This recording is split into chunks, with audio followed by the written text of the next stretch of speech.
Good morning, folks. This is Catherine here. It's about 8:30 on Thursday, the 30th of July 2020. We're here having a cough into our elbow at Nomad's Backpackers, which is a lovely sort of budget hotel, mostly backpacker dorms, but some separate rooms. And what we're here to show you today is how that the pervading paradigm, as in theory, of always installing televisions stupidly high on the wall. Now I'm just under 5'5", about 164 centimetres, and as you see, the screen height starts at about my eye height. So, in other words, for a person of my height to be standing up is the appropriate angle to be watching television. Certainly not sitting on the bed, and certainly not lying on the bed.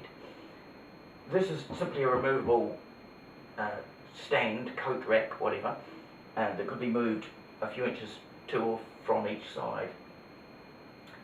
This little conduit covering covers the wires, and that comes up something else. I wondered why the TV, you can actually see from this angle that the plastic case is melted partly here.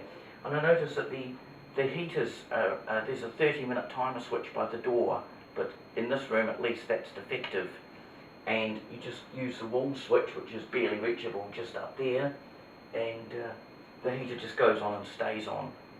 But obviously it's overheated the television here at some point. There is a problem down here with the cables, and I'll show you what this problem is here, how it was very poor installation. And really, the TV should have been mounted lower, or should have been mounted quite a bit lower, but even if it just been mounted 3 inches lower or 6 inches lower.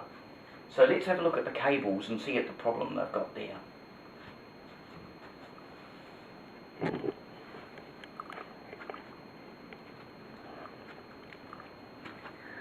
So you can see as they come out of the conduit, the one for the aerial feed or Sky TV, whatever it is, but the one for the data goes into a wall plate. But look how tight that mains cable is pulled. Absolutely ridiculous. Whoever installed this should have got a rap over the knuckles. They really should have. And so there's a secondary problem. That lead is doomed for early failure. It's possibly sealed right into the TV, and then the TV will be unfit for service. So yeah. And I've noticed this back when the very first flat screen TVs were sold, and they were like $20,000 at the time, and the absolute obsession at putting them high on the wall. So I saw on American TV programs, and then when they were first installed, you know, surely to goodness, if it's something that's meant to be viewed as close as possible to a straight-on angle, and with this is my tiny backup camera, I'm sorry if I'm not even in the frame, it has a very poor display, which is almost invisible, but yeah, it's a mistake that's been constantly made.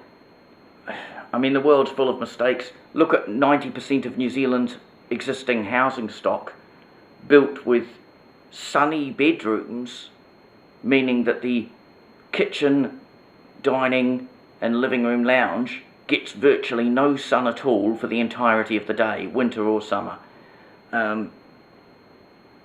It couldn't happen by accident. The odds of probability that the vast majority of older homes, that it just doesn't wash that, oh well, they just built it any old way. No, they built it specifically to have sunny bedrooms and for all the other rooms to get no sun.